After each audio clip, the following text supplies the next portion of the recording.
Au lancement du premier épisode de Golden Age Podcast, je me souviens fixer des yeux le bouton post sur YouTube, sur Spotify, ruminer devant ce bouton sans appuyer dessus. Et si ça t'est déjà arrivé en soi de te retrouver dans cette situation où tu avais quelque chose de prêt, mais que tu n'as pas abouti ou que tu n'as pas lancé, mis à la vue de tout le monde, je pense que cette conversation elle est pour toi.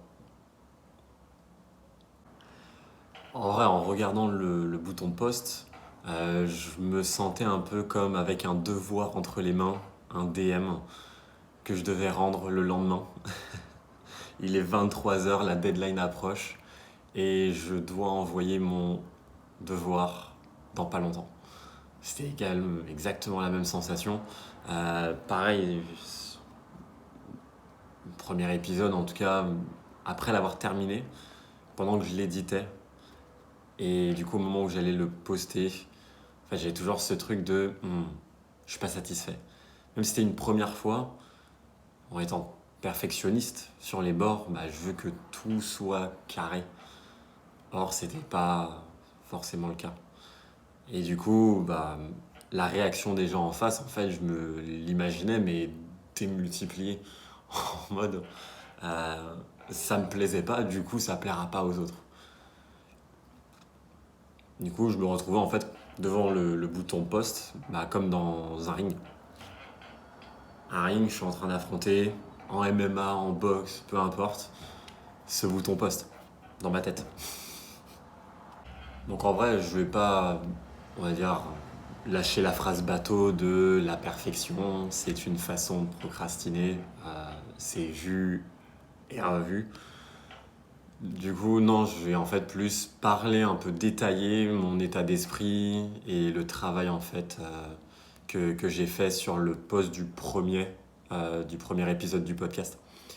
Et du coup, débunk un peu ce truc du sentiment étrange que ça m'a apporté. Cette situation-là et après. Je vais parler du moment où j'ai posté le premier épisode du podcast. Les émotions pendant que j'appuie sur ce bouton, les émotions après, comment ça s'est étalé sur la durée et en fonction des épisodes au fur et à mesure que ça avançait. Bien sûr, j'imagine que tu as déjà regardé le premier épisode. Hein.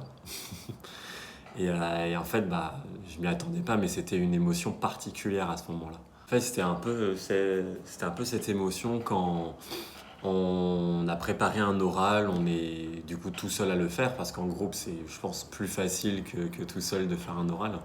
Mais du coup, on est par exemple au collège, on nous demande de passer devant la classe, de faire notre exposé sur, je sais pas, les mitochondries. C'est le domaine que je pense que je maîtrise le plus. Donc sur les mitochondries, sur l'énergie du coup dans le corps.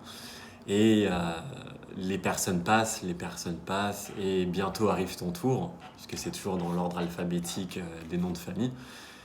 Et tu sens cette pression monter. J'ai fait ma préparation, plus ou moins, parce qu'on va pas se mentir, je faisais sur le temps en vrai mes exposés. mais ouais, du coup, ce sentiment de bon, c'est pas parfait, je sais pas comment je vais me débrouiller, est-ce que je vais faire un bon exposé, est-ce que la personne en face, ou en tout cas la classe, va se moquer de moi, est-ce qu'elle va vraiment pas du tout être emballée par le sujet et la façon dont je le fais, est-ce que le prof va mettre une bonne note, est-ce que j'ai tout dit, est-ce que j'ai fait un hors-sujet, un peu toutes ces questions du coup qui passent dans la tête. Un peu de la même façon dont souvent on demande à ses parents aussi, quand on a un pote à la maison, si on peut aller dormir chez lui. Il y a toujours ce petit truc d'appréhension en mode mais non, ils vont me dire non. Bon, après, ça dépend bien sûr des parents que vous aviez, mais en tout cas, moi j'avais toujours cette petite appréhension. Même si c'était extrêmement sympa, mes parents. J'avais toujours ce truc de est-ce que je vais quand même leur poser la question ou vas-y, je vais envoyer mon avis, il va leur poser la question, ça va être plus simple. Et du coup, devant ce bouton post, j'appuie dessus. Et en vrai, ma réaction derrière, elle m'a un peu surpris sur le moment. En tout cas, en y repensant, elle m'a surpris. Je m'étais jamais vu faire ça. C'est en soi, si, une fois. pour imager. En fait, c'est un peu comme si, à l'époque en tout cas, on avait ce truc d'envoyer des SMS, des messages pour dire à son crush, sa crush qu'on l'appréciait bien. En tout cas, moi, c'est ce que je faisais, surtout au collège. Et du coup, pendant cette période-là, je me suis senti exactement à cette époque où on envoie le message, on éteint le téléphone, on le laisse loin, on se barre de la maison, on va jouer avec les copains, on a oublié qu'on a envoyé le message. Et après, dans la journée, on revient et on voit les réactions. Moi, c'était exactement la même chose. J'ai appuyé sur le bouton, j'ai fermé toutes les applis. Et je me suis mis à lire des mangas, des scans ou regarder des vidéos sur YouTube en ne pas déranger pour, pour ne pas voir les notifications qui apparaissent ensuite. Euh, bon, après, forcément, ça m'a rattrapé parce que je vais dans des bureaux où il y a d'autres personnes. Comme j'ai déjà dit sur Instagram et j'avais déjà posté sur Instagram, TikTok, Shorts sur YouTube, que j'allais poster l'épisode, forcément, derrière, il y avait des personnes pour me dire, pour me faire des retours, etc. sur l'épisode. Mais ouais, non, c'était, je pense, la première fois depuis longtemps que j'avais pas fait quelque chose comme ça. En fait, c'est toujours ce truc de peur de la réaction, peur du retour, ce moment un peu de sensibilité quand tu fais quelque chose de nouveau, tu sors de ta zone de confort, mais que tu as la possibilité d'avoir surtout la réaction de personne en retour de ce que toi tu as mis en avant. Et du coup, je me souviens le soir même, parce que j'avais toujours pas regardé mes notifications quand j'avais posté le premier épisode, je me souviens le soir même, j'étais parti courir et en rentrant du coup de la course, ça faisait déjà quelques heures que c'était posté, on va dire l'appréhension, la peur, etc. Et j'avais eu le temps de me parler dans ma tête et me dire ouais, ça va aller, c'est bon, c'est normal, c'est ton premier épisode, c'est la première fois que tu parles devant une caméra tout seul, c'est normal. Tu t'imaginais les youtubeurs quand ils parlaient tout seuls, Cyprien par exemple, Squeezie quand ils faisaient leur vidéo facecam dans leur début, à quel point c'était pas forcément facile dans les débuts, c'est un peu la même chose du coup. Et du coup, je me souviens ouvrir YouTube, je me souviens ouvrir Spotify à ce moment-là, je me souviens ouvrir Instagram, etc. Et à l'inverse, du coup, j'avais pas en fait eu ce retour, c'était en fait juste moi qui m'imaginais le pire, forcément l'extrême. Mais en fait, les retours étaient plutôt positifs. Plein de personnes qui avaient liké, pas mal de vues sur les shorts, sur les clips que j'avais fait de certaines parties du premier épisode. Des messages qu'on m'a envoyés pour me dire que c'était bien. Les jours, les semaines d'après où j'ai eu à faire des calls ou des networking, des visites de bureau ou des voyages où on me reparlait du coup de ça. Et, euh, et à quel point du coup c'était bien ou ça avait pu aider des gens. Et du coup, tant mieux, parce que c'était le but de base. Mais en fait, ça a complètement retiré, ça m'a fait complètement oublier en fait cette partie appréhension que j'avais avant, quoi. Donc en soi, j'ai noté un peu quelques points qui, que je me dirais du coup, moi maintenant, 5 épisodes plus tard, à la personne, au Merwan, qui avait filmé le premier épisode, qui avait posté le premier épisode avec toutes les réactions. En fait, c'est si tu penses que tu as bien fait les choses, en vrai, il n'y a pas de raison d'appréhender sur ça. Si tu as fait du mieux que tu pouvais avec les compétences que tu avais, avec les connaissances limitées que tu avais ou même techniques que tu avais, si tu as su toutes les utiliser pour avoir un résultat auquel tu t'attendais, au final, il n'y a pas plus de raison d'appréhender. En fait, tout se passera bien derrière. Sauf si tu es une personne avec une mauvaise réputation de base, bien sûr. Du coup, les retours, je sais pas s'ils seront aussi bien. Mais quand même, il y a toujours de quoi faire. Après, il y a des cas où tu n'as pas forcément de retour du tout, où ça va être vraiment des personnes que tu connais pas, parce que là, principalement dans mon entourage, c'est énormément de personnes que je connais qui regardent les vidéos, etc. Donc forcément, les retours venaient plus nombreux, mais même d'autres personnes qui te connaissent pas forcément, si tu fais du mieux que tu peux ce que tu ce que tu souhaites réaliser et avec la bonne idée derrière la tête de vouloir soit aider, soit développer, soit créer, faire avancer en tout cas positivement les choses, il n'y a pas de raison de se bloquer, quoi.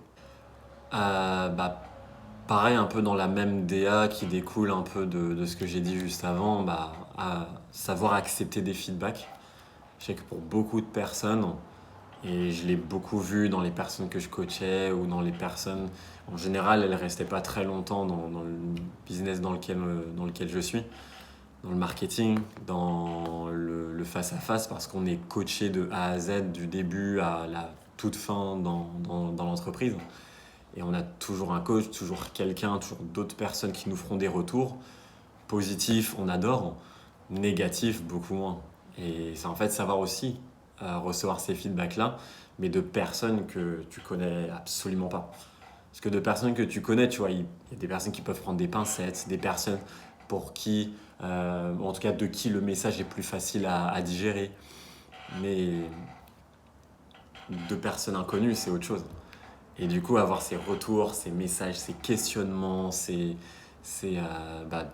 messages, par exemple, aussi entre guillemets, de sollicitation de haine, c'est des choses qu'il ne faut pas appréhender, mais plutôt à l'inverse, accepter que ça fait partie du parcours.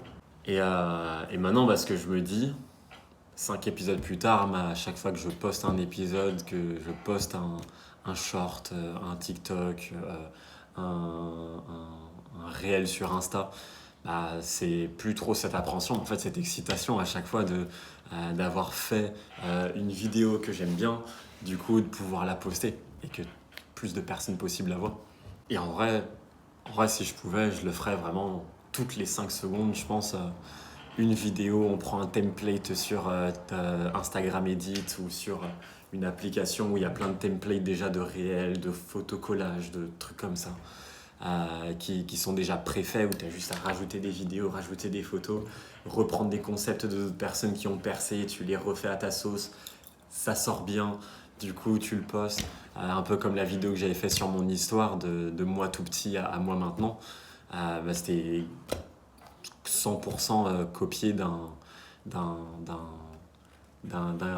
créateur de contenu anglais-américain qui s'appelle John Yu, J-U-N, plus loin Y-U-H, que je suis depuis que j'ai commencé à faire un peu de la création de contenu et a fonctionné. Maintenant, il a plus de 4000 vues et je pense que ça continue d'augmenter en ce moment. Je reçois toujours des notifications de likes sur cette vidéo. Donc ouais, c'est pareil. Toujours cette volonté de faire plus, faire plus, faire plus.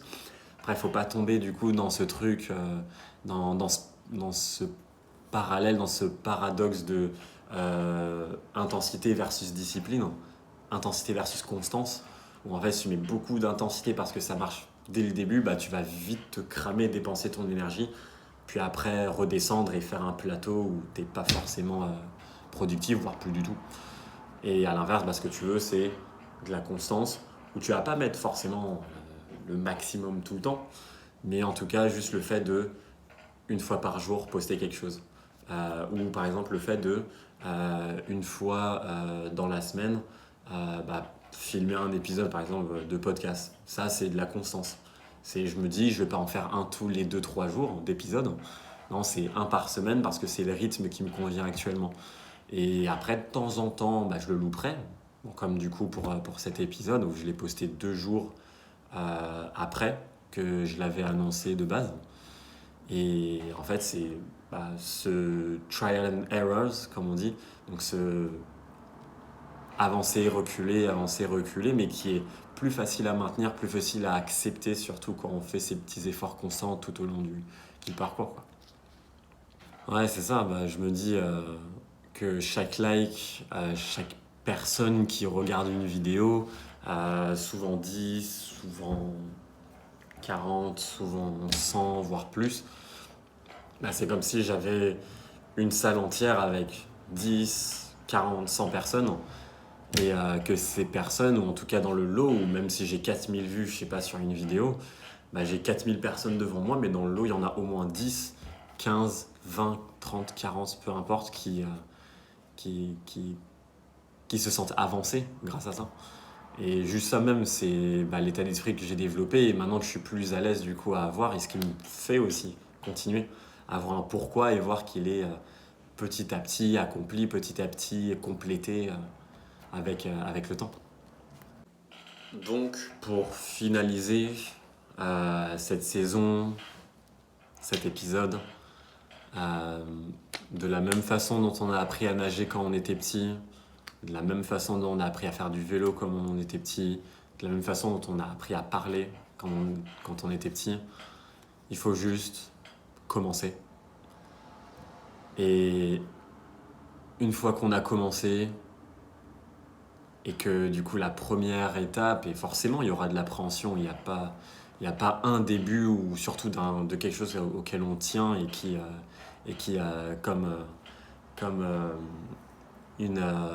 une des coachs du coup dans le bureau de Lyon que j'avais visité l'année dernière, avoir ce mal de ventre.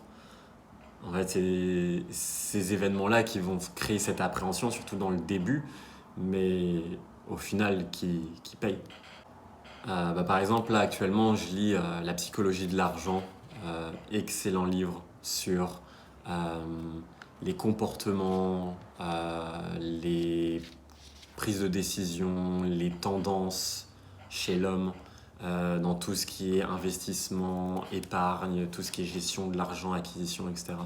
Et dedans, il raconte du coup que j'ai plus le nom de l'auteur. En tout cas, c'est La psychologie de l'argent, Psychology of Money, peu importe. En vrai, excellent livre à lire, très court, 200 et quelques, 300, 400 pages, je sais plus.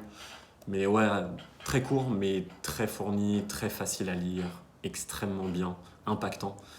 Et en gros, il y a l'histoire de Warren Buffett qui est expliquée dedans. Et Warren Buffett, maintenant, il a plus de 80 ans, 85, 86, 87, quelque chose comme ça. Et il a commencé à investir à 10 ans.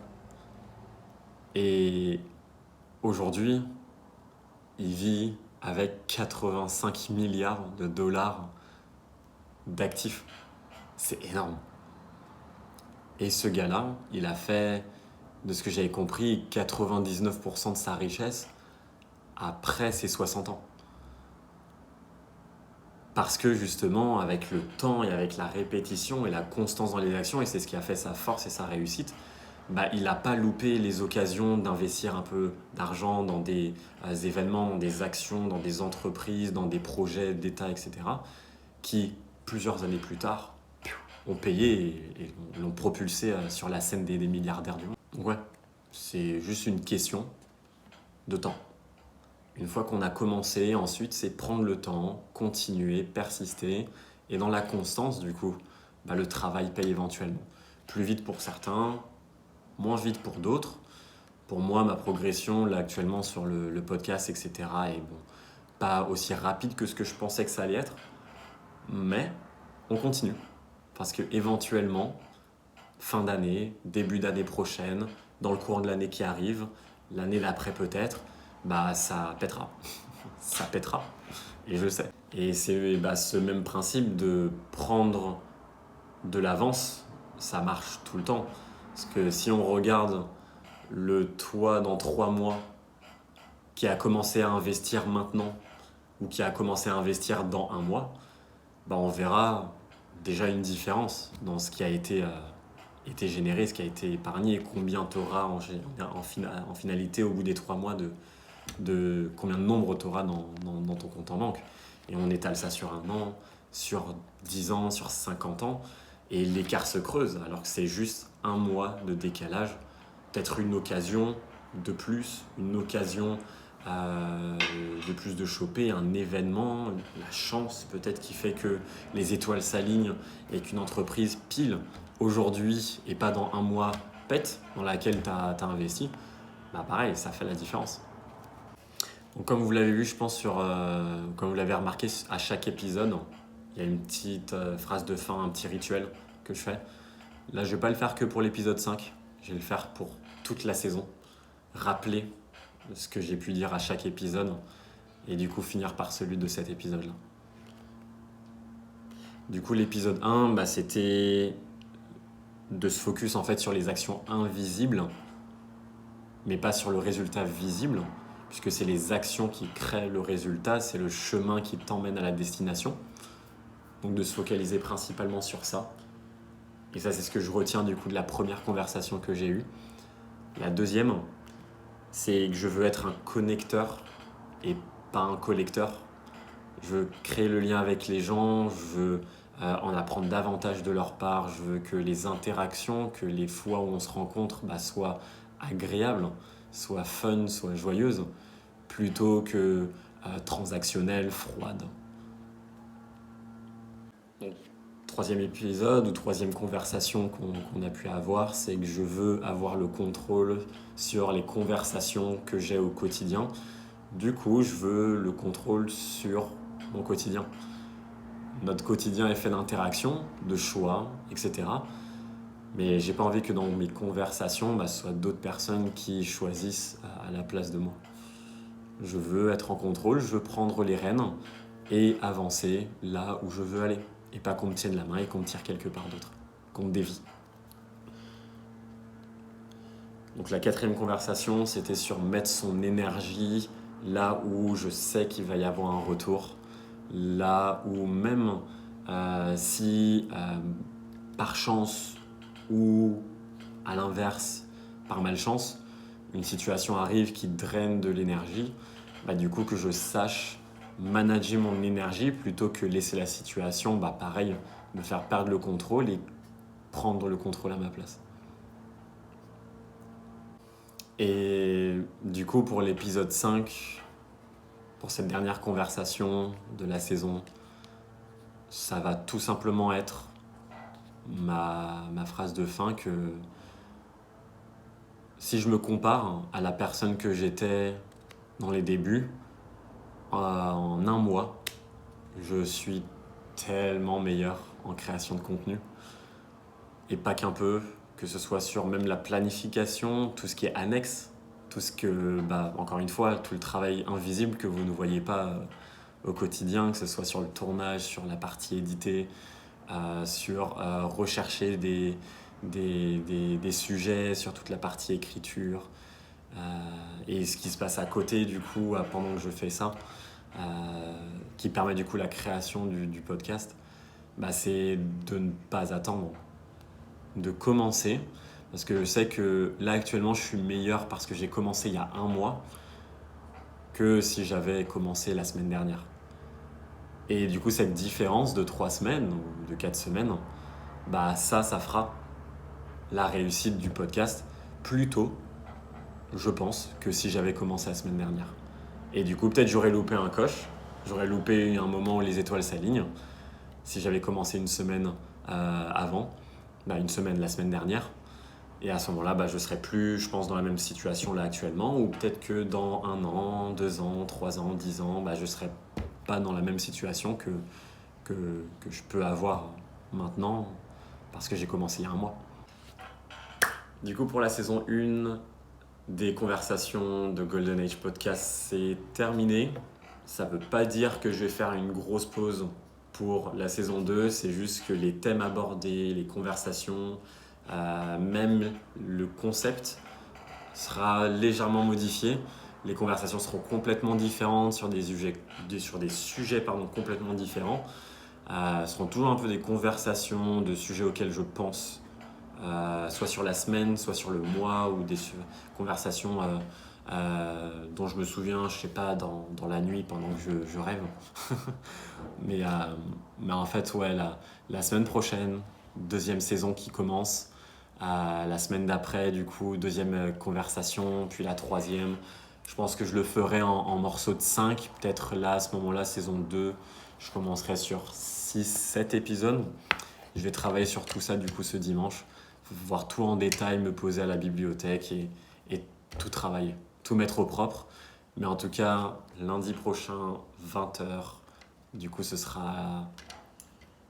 Là, aujourd'hui, on est le 12, donc ce sera 13, 14, 15, 16, ce sera lundi 17, il me semble. À 20h, du coup, le podcast Golden Age, saison 2, est lancé.